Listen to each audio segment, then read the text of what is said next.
I'm laying down in my room, and I know I'm leaving tomorrow, so I see it differently now. So who will I be? What will I find? Who will I become when I return to the place where I grew up? And it will have been completely changed, and my eyes will perceive it so differently, because I myself have grown, and the place I'm going to now, well, it doesn't feel like home, it feels like I'm leaving home. It's like I'm returning to my past, but I know I won't find it there.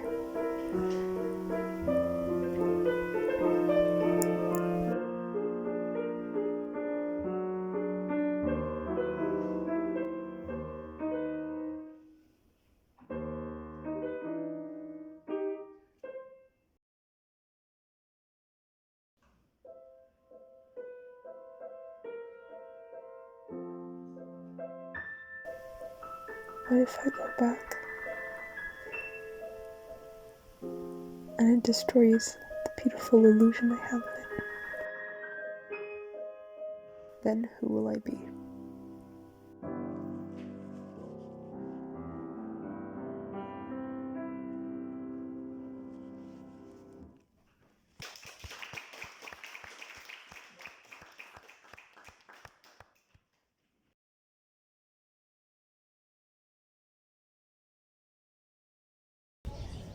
Yeah, I feel like I was robbed of part of my childhood for sure. Yeah.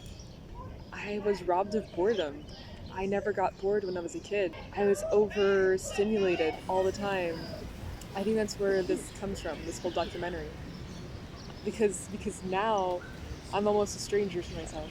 I guess. I think boredom, yeah, it's very important because that's when you think and self-reflect. Yeah, that's kind of how you start figuring out who you are, just by being bored and by, looking back on things that you said or did or, yeah.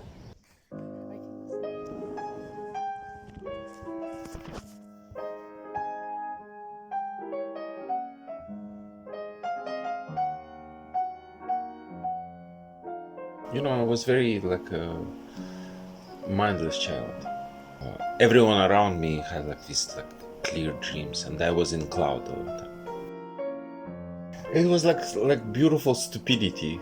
Like I felt it's like in Russian it's called durachok. It's like fool, but it was like very nice feeling. One image always was stuck in me that I'm walking on the clouds. So I didn't need to have dreams because it already was a dream. As a child, I was so content in music. So my parents were worried that I don't read, I'm not intellectual. They really, literally think that I'm a little bit stupid. But I think this was choice.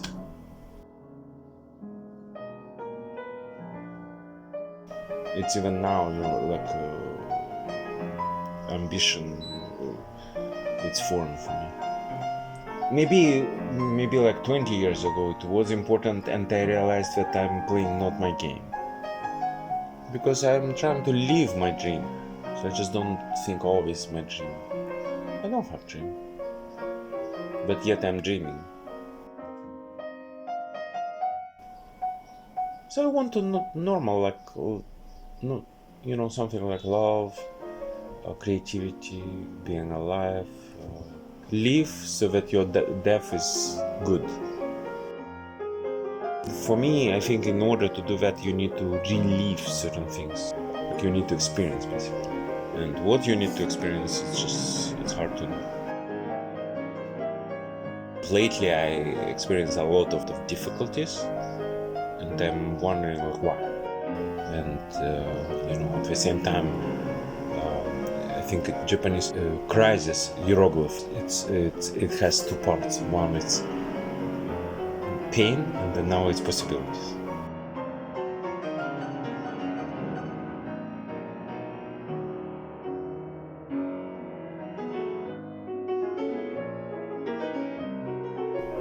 This is what I think, and maybe in the past I didn't think this way, and it was pity, because I would just fight.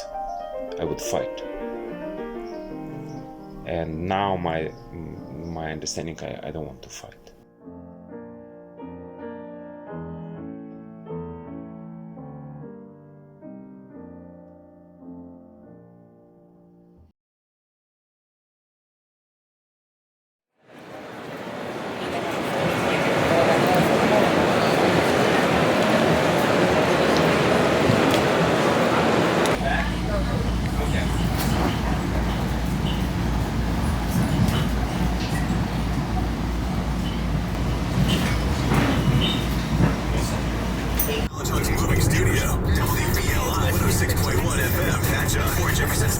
No odor, no mess, and no stress. Stop swatting and ditch the DIY caps.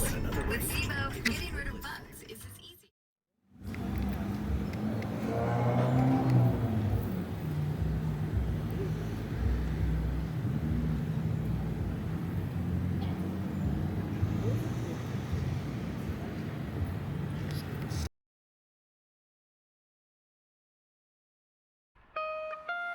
In some way, I've associated myself so much from my American childhood that I kind of blocked out the memories that I'm back here, and I can't help but remember and can't stop myself from recognizing things. And so I'm confronted with the reality that I did grow up here.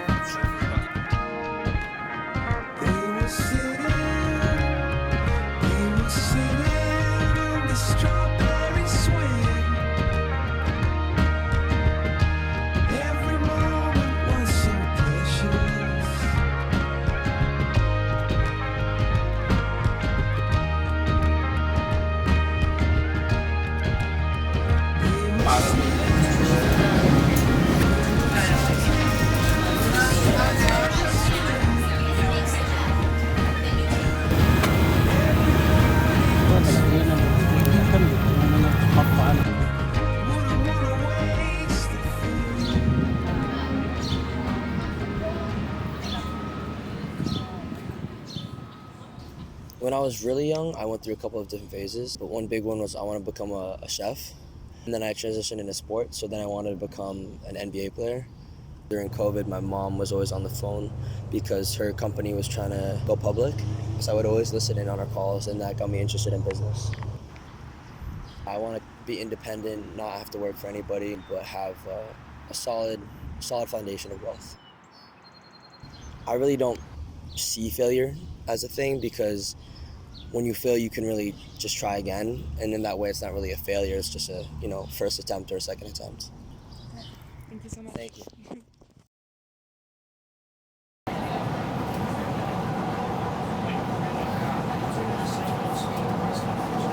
So US, it has an image of this utopia. There's no real destination that like you get to. And so success and failure, there's no like I don't see them as destinations, but they are like directions. When you try something, there's always a lesson in that.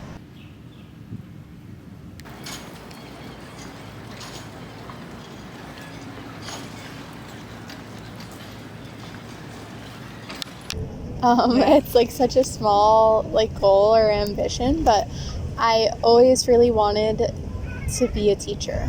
Yeah. I'm actually a preschool teacher. I really want to like publish a book someday. I write poetry.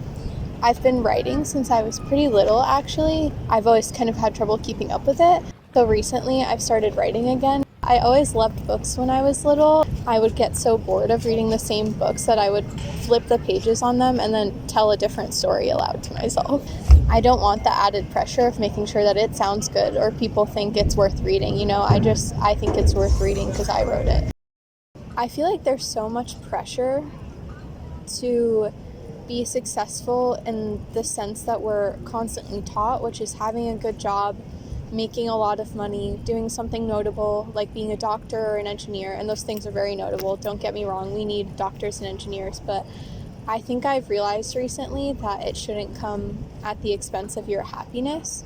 So I think that if you can find true happiness in this world and feel content with what you're doing, even if it doesn't meet others' expectations, I think that is truly success. Yeah.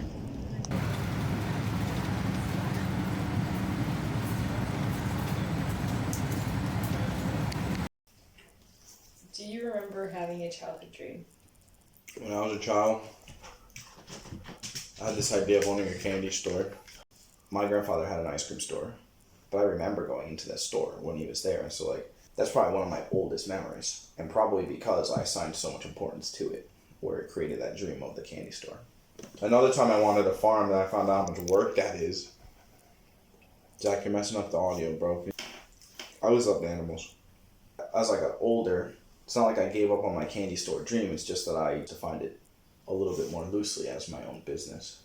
How do you define success for yourself? Success has become this, like, in a way, very poisonous term that people use to create an outline of a life or dream that they determine to be outside of them when they have every right and power to start living that life now. If you say something like, I'll be successful when, it's like signing a contract that says I'll be unhappy until I get this thing. I think success is having a life that you can look back on and be proud of when you're 85. And how do you define failure? Giving up on the things that you actually could have, that you already determined are worthy of attaining, just because you have to work hard to get them. How do you like the questions? Questions are good. Yeah. Yeah. Or how'd you feel? It gave answers, because I'm sitting here and you're asking me questions, but now I wonder if those are the answers that I believe are true, or if they're just the things that I said because they were my knee-jerk reaction. That's worth examining, because the way that you define those words, success and failure, can guide a lot of your behavior. And ultimately, it's your behavior that will determine your successes and your failures.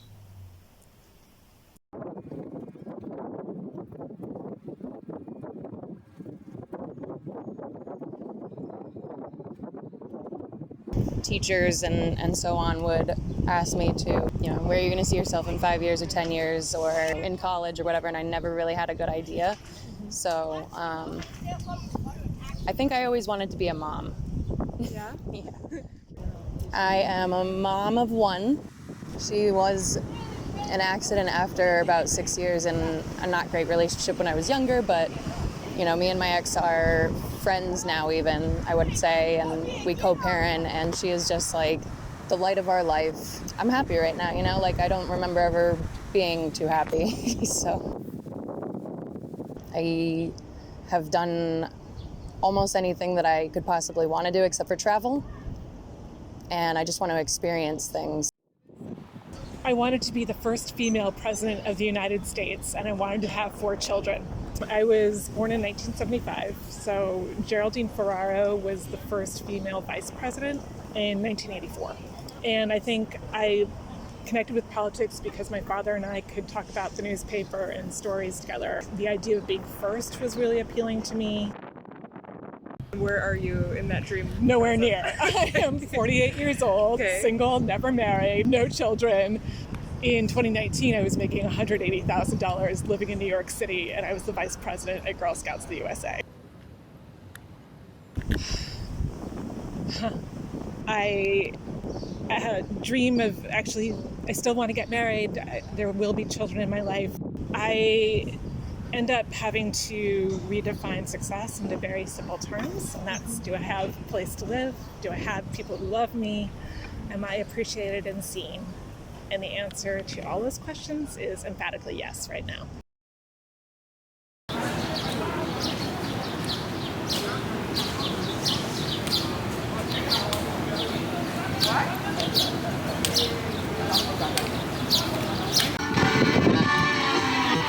All we need is love, love is all we need.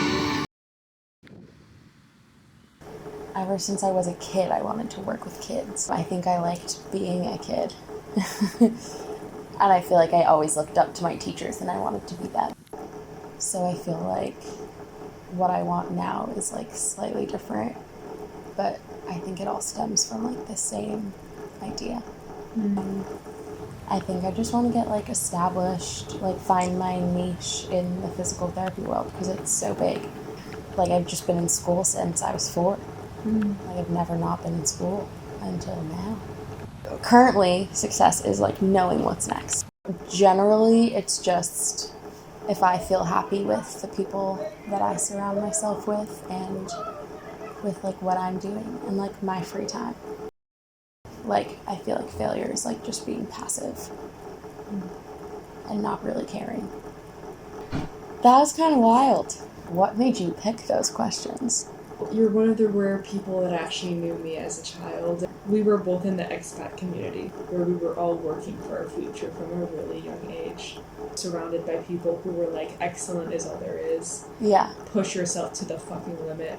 Yeah. If you don't do your best, then it's not enough. Like there was just so much knowledge thrown at us, like all the time. There are days when it just makes me so mad at myself that like instead of absorbing it all, like I would daydream to the point where like people would have conversations, like talk at me and like tell me something and I wouldn't hear a word. But I don't know how I would have survived if I just actually listened all the time and like absorbed and learned it all. I went as far away as possible from like what my parents did. And now I'm like getting closer and closer, which is why I say like maybe research in the future. Hold on. Does it make more sense to you now? Yeah. I'm looking for like fragments of my mirror in every interview. It's like I'm trying to understand myself. Because I know that like a lot of my values and how I value myself comes from that culture without fully understanding that culture. Yeah. And so I want to know where my values come from instead of following them. Just being like, that's the truth. Yeah. You know?